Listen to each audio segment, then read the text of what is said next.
That may be the greatest catch I've ever seen in my life. Okay, so in yesterday's video, we talked about some overrated wide receivers in Dynasty. Now let's do the opposite, because I know we always get so much hate when we talk about the overrated players. I do think it's actually more important to focus in on those players that are a little overrated. But I know everybody loves a good old buy low wide receiver video.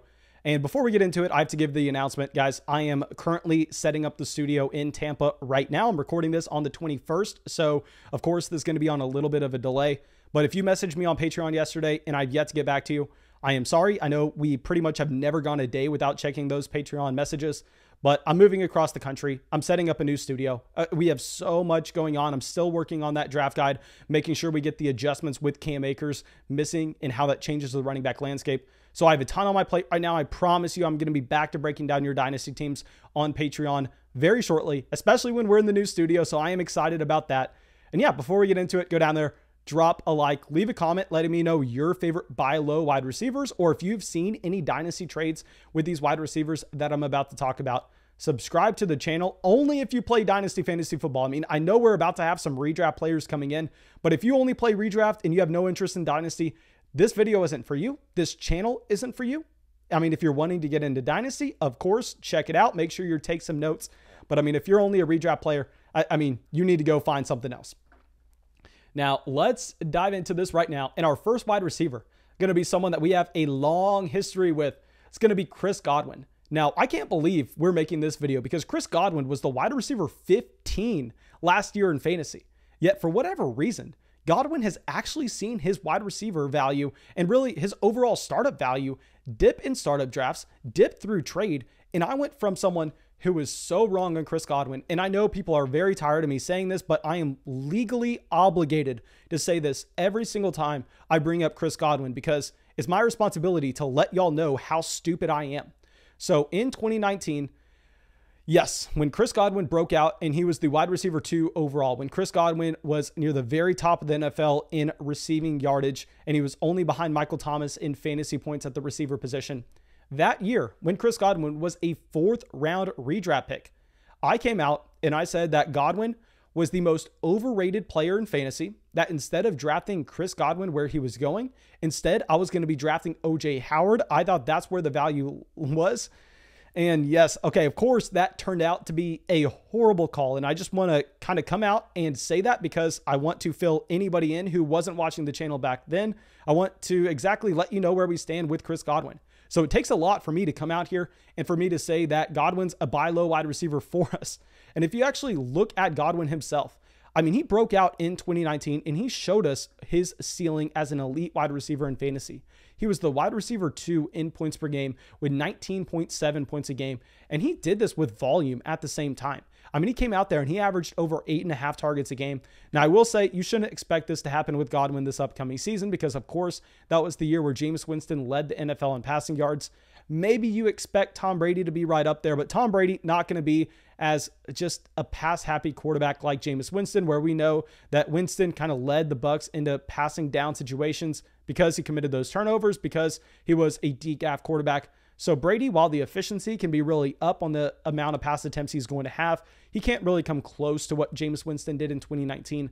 So I'm not expecting Godwin to be that wide receiver 2 again. Also, we have to consider the fact that Antonio Brown's added into this situation. Antonio Brown would take away some of those targets if he did get up there with the pass attempts.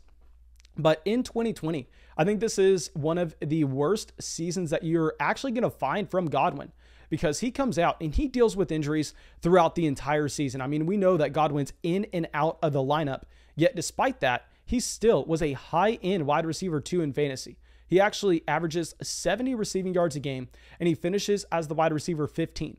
Now, the main thing that I want to look at with Chris Godwin, because we know that what you need to bet on in fantasy is you bet on target volume time and time again, especially if you can find a wide receiver talent like a Chris Godwin. And Chris Godwin was actually getting more targets than Mike Evans on this offense last year.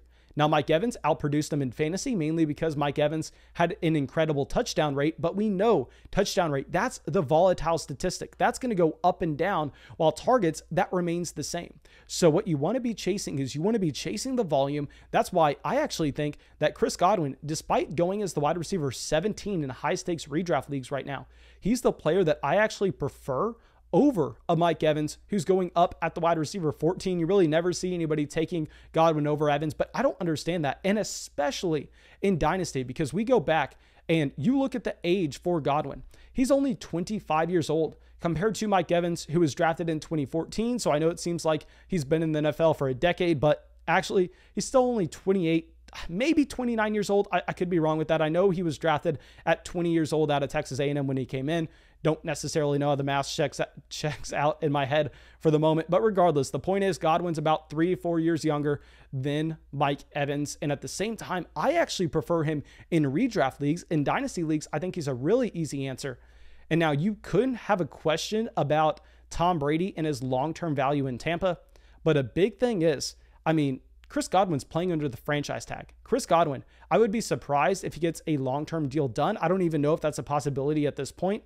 So based on Godwin also having the potential to go to a new team next offseason, where he doesn't have to compete for targets with a Mike Evans, he doesn't have to compete for targets with an Antonio Brown, he doesn't have to see the bad side of a Tom Brady career, because I know people don't want to admit it. And trust me, I'm about to live in Tampa, so I should be one of the biggest Tom Brady fans in the world. But on the other hand, I mean, Brady is 44 years old. This is someone that I would be surprised if he puts up an elite season in 2022. Sure, I'll give it to you in 2021, but it is nice to see that Godwin can get out of that situation down the road. So from a talent perspective, from just the points he's going to be putting up this year and the fact that possibly he's the alpha in Miami next year, I love Chris Godwin with his current dynasty value. I mean, if you can get him in the 5th round of a dynasty superflex startup, I'm doing that every single time. So now let's go over to our next wide receiver, someone that we have talked about a lot. And this is honestly not a buy low wide receiver, because his price has increased since we've been talking about him over the past month. Not saying that we caused it to increase, but I'm just saying that I think more people in the dynasty community have been taking notice, and it's Laviska Shenault. So if you go through and you look at some of our recent mock drafts on the Dynasty channel, you're going to find that Laviska Shenault, well, yes, I mean, he's actually going fairly high. He's going, I mean, around the Jerry Jeudy range. I've had Laviska Shenault for about a month now, ranked ahead of Jerry Jeudy in our Dynasty rankings. And about a month ago, that was a very bold take where people laughed at me for saying that. People thought it was ridiculous, and some people still do. And this is why I think we should go out there, and if you could trade Jerry Jeudy, if you could trade Courtland Sutton for Laviska Shenault, which I am sure you can do in a majority of leagues, I am doing that time and time again, because you pull up the Laviska Shenault profile right now. This is a wide receiver that was drafted at the very top of the 2nd round in 2020. And I'll be the first person to admit Jerry Jeudy was a much better wide receiver prospect than Laviska Shenault. I mean, if you're putting Jerry Jeudy and Laviska Shenault in the exact same situation, Jerry Jeudy is going to outproduce Shenault, and I am certain of that. But I think they're a lot closer than what people are actually giving them credit for. I mean, there's a reason that Shenault went at the very top of the 2nd round in this year's past NFL draft class. At the same time, he has prototypical size. He's 6'1", 227 pounds, and he was very productive at Colorado at a young age. And if you pull up his athleticism, we have said this so many times before, but with Laviska Shenault, you can't be looking at 40 time. You can't be looking at anything that he did at the pro day or his combine, because he actually suffered a groin injury. So all those numbers are thrown off. But when you're looking at Shenault, he is going into a situation where we already discussed this with why I actually like DJ Chark as well in this offense. I think both wide receivers are screaming buys, and that people are kind of worried about Travis Etienne, worried about Marvin Jones coming in, but nobody's focusing in on how many targets are leaving this offense at the same time. Keelan Cole leaving 88 targets, Chris Conley leaving 63, Tyler Eifert leaving 60, James O'Shaughnessy leaving 38. So we said this exact same thing with DJ Chark, and I think it remains true with Laviska Shenault. What you're going to find with Trevor Lawrence coming in, with Marvin Jones coming in, with Travis Etienne coming in, but all of those targets leaving the offense, is Trevor Lawrence is going to come out. He's going to make the overall passing volume pie larger. And at the same time, with those targets leaving the offense, I believe both Laviska Shenault and DJ Chark can see their slices of the pie slightly increase as well. So I love the idea of going out there and trying to target both wide receivers in Dynasty, especially Laviska Shenault when he's only 22 years old. And considering the fact that he was playing on the worst team in the NFL last year, I think that he had a decent rookie season. Okay, so now another wide receiver that we have been talking about a lot, and another wide receiver that maybe we could have called him a buy low candidate a month ago, but now everybody's talking about him and his ADP has skyrocketed, Michael Gallup. Okay, so here with Michael Gallup, I mean, this is someone that, yes, I mean, if you look at his high stakes redraft ADP, he has jumped multiple rounds since we started talking about him a month ago. And like I said, no, I'm not arrogant enough to think it's because what we said. Nobody pays attention to this channel. Of course, high stakes drafters are doing their own things. But since then, I mean, a trend has happened. And you've seen Michael Gallup starting to rise up. And what is happening is people are coming out with more accurate projections for this upcoming 2021 season. People are checking them out and they're going, oh crap, Michael Gallup projects way nicer than what we initially thought a month ago. And here with Gallup, I have said this before, and I know we got hate on it before when we said it, but I would love to focus in on that 2019 season. So of course, 2019 shouldn't be exactly what you're expecting this upcoming year, because in that season, CeeDee Lamb wasn't there. So of course, CeeDee Lamb, a much better wide receiver than Michael Gallup. I want to say that right away. And keep in mind, I love Amari Cooper. We have an Amari Cooper jersey behind us for a damn good reason. I mean, he was one of my favorite wide receiver prospects ever coming out of Alabama. But if you're looking at Michael Gallup as a sophomore in the NFL in 2019, he had more targets on a per game basis than Amari Cooper, and he had more receiving yards on a per game basis than Amari Cooper. That kind of gives you an idea of what kind of talent Michael Gallup is. Now, I understand, guys, in the 5-game sample where Dak Prescott played alongside with Amari Cooper, CeeDee Lamb, and Michael Gallup, each wide receiver in CeeDee Lamb and Amari Cooper were leaps and bounds better than Michael Gallup in fantasy. And I understand that 5-game sample does exist.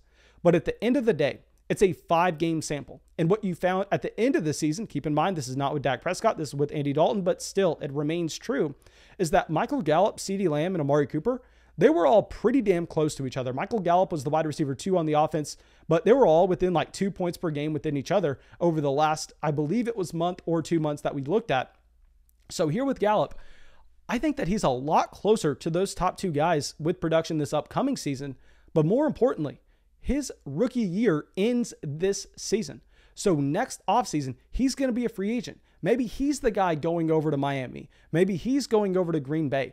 Maybe he is going over and playing on the New York Jets if they don't like what they get from their new wide receivers.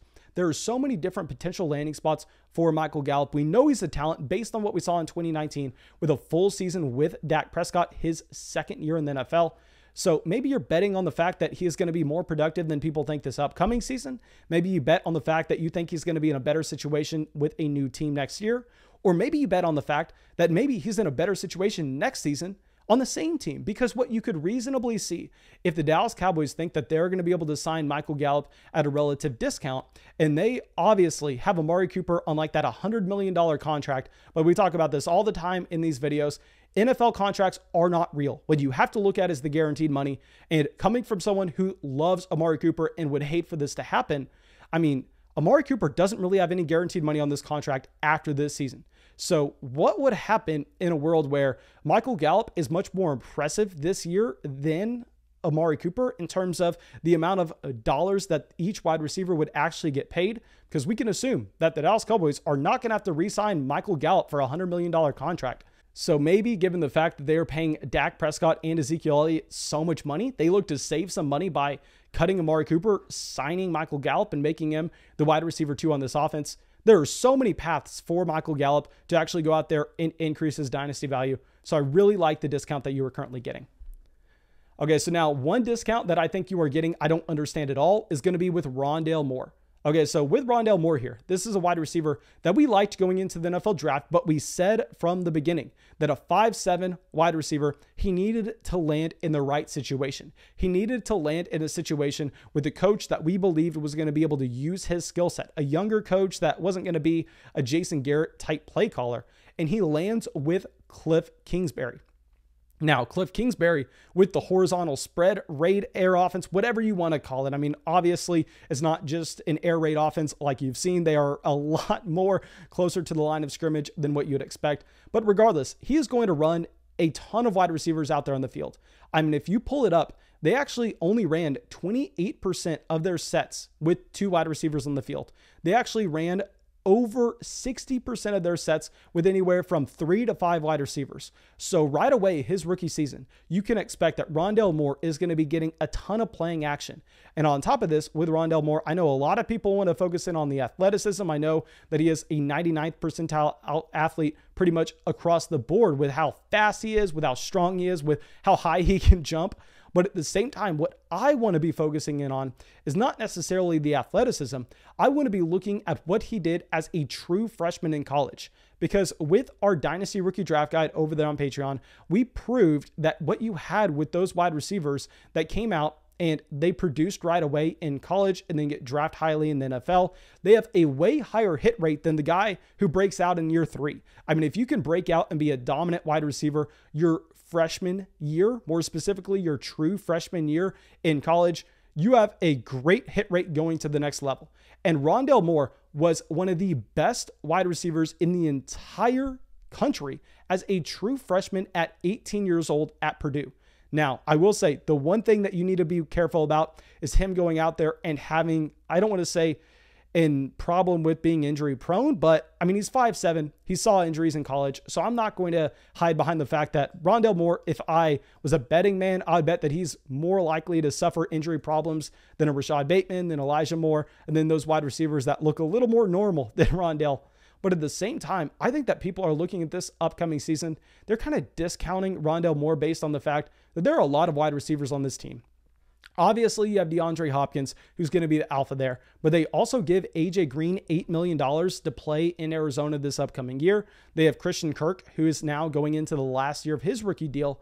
But I think what you're going to find is that while yes, it may be difficult for Rondale Moore to jump up over AJ Green in snaps year 1, it's not going to matter because Cliff Kingsbury is going to be throwing so many wide receivers out on the field at the same time that Rondale Moore is still going to be getting in-game action.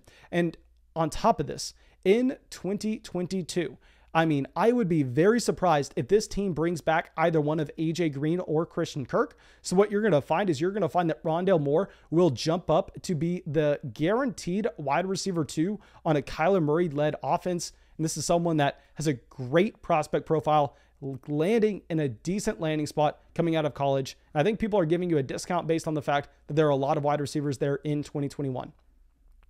Now, thank you, my dudes. I really hope y'all enjoyed this video. Of course, go down there, drop a like, leave a comment, subscribe to the channel if you have not already. And yeah, and shoot me a DM on Patreon if you have any questions. Just please give me a day or two to get to it. I promise you, I'll eventually be there.